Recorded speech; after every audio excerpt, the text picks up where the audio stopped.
ആദ്യമായിട്ടാണ് കാണുന്നതെങ്കിൽ എല്ലാവരും ഒന്ന് സബ്സ്ക്രൈബ് ചെയ്യുക. സബ്സ്ക്രൈബ് ചെയ്യുമ്പോൾ അടുത്തുള്ള ബെല്ലൈക്കൺ കൂടെ ഒന്ന് പ്രസ് ചെയ്യുക. അപ്പൊ നിങ്ങൾക്ക് ഈ വീഡിയോ ഇഷ്ടമാവുകയാണെങ്കിൽ എല്ലാവരും ലൈക്ക് ചെയ്യണം, ഷെയർ ചെയ്യണം, അതേപോലെ തന്നെ കമന്റ് ചെയ്യുക. അപ്പൊ ഞാൻ ഇന്ന് വന്നിരിക്കുന്നത് മുടി ചീകുമ്പോൾ നമ്മൾ അറിഞ്ഞിരിക്കേണ്ട ചില കാര്യങ്ങളുണ്ട്. ഇപ്പൊ നമ്മുടെ മുടിയുടെ സംരക്ഷണത്തിനായിട്ട് ഇപ്പൊ നമ്മൾ മുടി ചീകുമ്പോൾ ശ്രദ്ധിക്കേണ്ട കുറച്ച് കാര്യങ്ങളുണ്ട്. അപ്പൊ അതിനെ കുറിച്ചാണ് ഇന്നത്തെ എന്റെ വീഡിയോ. അപ്പൊ നമുക്ക് നോക്കാം എന്തൊക്കെയാണ്.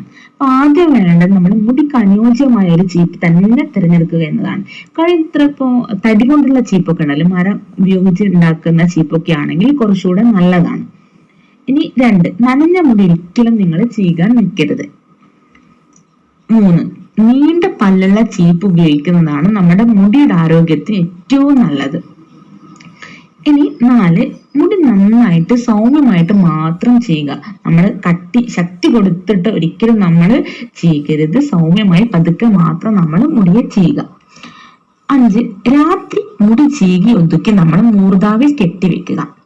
നമ്മുടെ മുടി അഴിച്ചിടുകയോ അല്ലെങ്കിൽ മുടി വേറെ രീതിയിലൊക്കെ കെട്ടുമ്പോൾ നമ്മുടെ ബെഡിൽ നമ്മുടെ തലയാണലും മറ്റും നമ്മുടെ മുടി ഉരഞ്ഞ് പൊട്ടാനുള്ള ചാൻസ് വളരെ കൂടുതലാണ്. അതുകൊണ്ടാണ് മൂർധാവിൽ കെട്ടിവെക്കണം എന്ന് നമ്മൾ പറയുന്നത്. ഇനി 6, ദിവസവും മുടി നമ്മൾ നന്നായി ചീകി ഒതുക്കണം.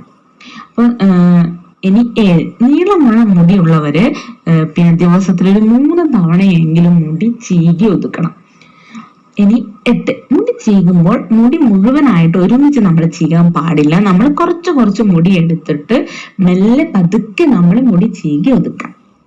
ഇനി 9, തലയോട്ടിയിൽ വല്ലാതെ അമർത്തി നമ്മൾ മുടി ചീകാൻ പാടില്ല.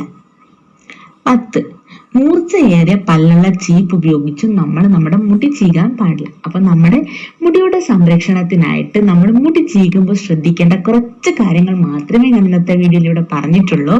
അപ്പൊ നിങ്ങൾക്ക് എല്ലാവർക്കും ഈ വീഡിയോ ഇഷ്ടമായി ഞാൻ കരുതുന്നു. Thank you.